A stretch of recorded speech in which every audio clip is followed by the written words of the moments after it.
ఆత్మకూరు సమీపంలో యువతి హత్య కేసు నిందితుడిని పోలీసులు అదుపులోకి తీసుకున్నట్టు తెలుస్తోంది. రాయదుర్గంలో పోలీసుల అదుపులో నిందితుడు ఉన్నట్టుగా సమాచారం. విచారణలో హత్యకు సంబంధించిన విషయాలు వెల్లడించినట్టుగా సమాచారం అందుతోంది. గతంలో నిందితుడు హత్రాల ఇంటికి వెళ్లి పెళ్లి సంబంధానికి వెళ్లి ఆ సంబంధం క్యాన్సిల్ కావడంతో వేరే పెళ్లి చేసుకున్నట్టుగా సమాచారం.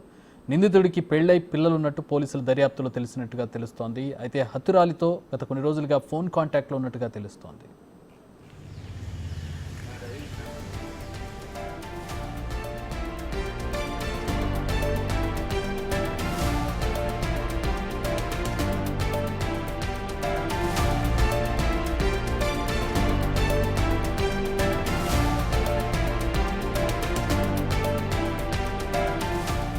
గత శనివారం రాయదుర్గం నుంచి ఆర్టీసీ బస్సులో వస్తున్న సమయంలో స్థానిక పంపనూరు గుడి వద్ద దిగిన యువతి సరితను నిందితుడు ఫోన్ చేసి కలవాలని కోరాడు.